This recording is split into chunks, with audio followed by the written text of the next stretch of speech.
Hello အားလုံးပဲမင်္ဂလာပါ Vagi Toy Gaming Channel ကနေအားလုံးကိုပြန်လည်ကြိုဆိုလိုက်ပါဒီနေ့မှာတော့စိုက်ပျိုးရေးလုပ်သားမှာပဲဖြစ်ပါတယ်အရင် episode တွေတော့အိမ်ဆောက်တယ်မွေးမြူချန်နေဆောက်ပါတယ်အခုတော့စိုက်ပျိုးချန်ဆောက်မှာပါလိုက်ကြည့်ပေးကြပါဦးခင်ဗျကျွန်တော်တို့ဒီစိုက်ပျိုးချန်ကိုတော့ဖြစ်တယ်လို့ပဲဆောက်လိုက်မယ်ကျွန်တော်လည်းအရင်လိုက်မဆောက်တက်လို့ပါခင်ဗျ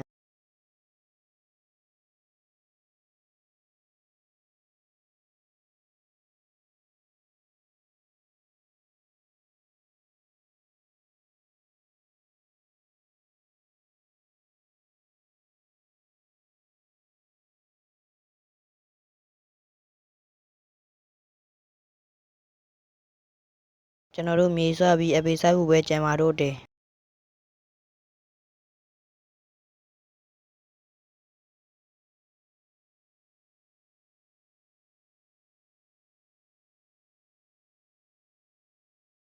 ကျွန်တော်တို့ဒါကိုတ냐လောက်ထားလိုက်ပါဦးမေ